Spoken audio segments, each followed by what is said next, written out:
Okay, alright, that's fine. Okay, we have ourselves some news that kind of goes out there and changes the game. Things are escalating between veteran NHL executive Jim Rutherford and the Vancouver Canucks, Darren Dreger says. A deal is expected to get done, although sources won't confirm if that deal is for the president's role for the Canucks or both president and GM. Now, I think the way that last sentence is worded is the most important part here. We don't know, at the time of recording this audio, whether or not it is a president's role or a president's and GM role. The very specific exclusion of the GM role by itself, to me, is a pretty notable sign as to where this might go. Jim Rutherford, as we know, was the former Pittsburgh Penguins GM, the guy who pretty much won them back-to-back cups in the mid-2010s. He resigned from his position as the GM of the Penguins a year ago, pretty much. And sure, there are some trades over here, there are some moves, there are some philosophies that the guy has that you could say kind of challenge the Vancouver Canucks and the identity structure that they want to go out there and build. And you could definitely say that some of the values that Jim Rutherford has had when making these trades and all that are somewhat similar to the Jim Bennings and all them when it comes to acquiring guys for their size and acquiring guys for their intangibles. This is the guy that traded away Tanner Pearson for Erik Goodbranson, for crying out loud. But at the end of the day, he does have that resume of building a back-to-back Stanley Cup championship team. And even though there were already Crosby and Malkin and Letang on that team when he inherited the club, there still is that label of success that does indeed exist with Rutherford.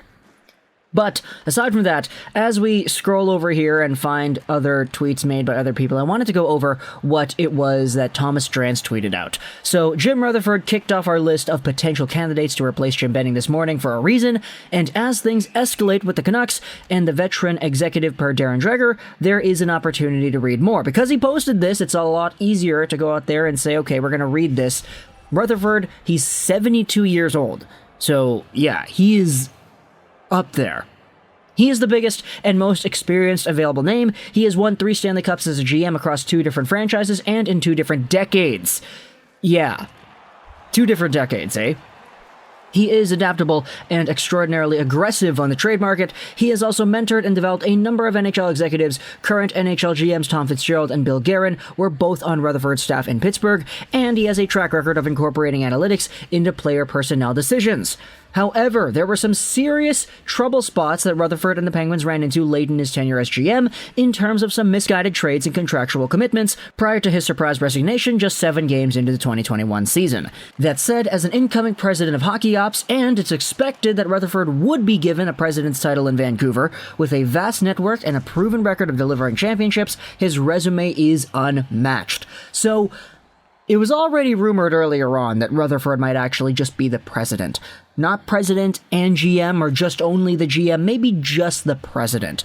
And so that kind of makes it a little bit more, let's just say, stomachable, because the biggest thing that I think about when I think about Jim Rutherford towards the end of his tenure was the big trade controversy that we had with guys like Letang and guys like Evgeny Malkin. If you remember, about a year ago, we had all these rumors coming about saying, oh, is it time to trade these guys? Is the window of opportunity shut down already? Is it time to start trading Malkin?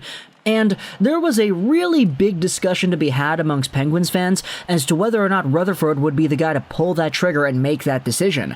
He resigned himself 7 games in a 2021 season, so it wasn't really able to get done. But there still was that stigma of how everything ended with Rutherford in Pittsburgh that I think a lot of Canucks fans are going out there and thinking about when they think about Rutherford potentially taking over this team.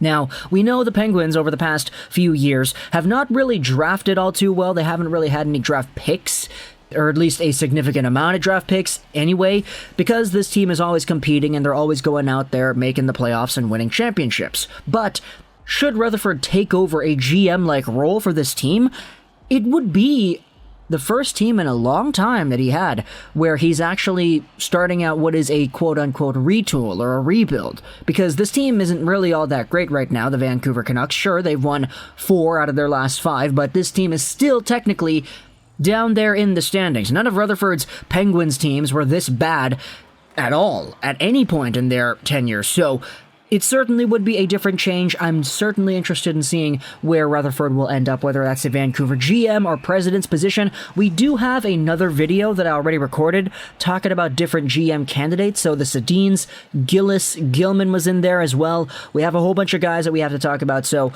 depending on whether or not this news gets finalized within the next few hours, we might not upload that video. I'm not too sure. I kind of want to just upload it next, you know, upload it at 12 p.m. or whatever it is, just so we can get that out of the way and have that video up in the air just in case anything does happen. But either way, talk to me in the comments what do you think about Jim Rutherford being the apparent guy right here that might be the next Vancouver Canucks president or president and GM. However, it was rumored that it would only be president earlier on. Let me know in the comments all your thoughts. I hope you enjoyed this video. Rosén 99. And bye.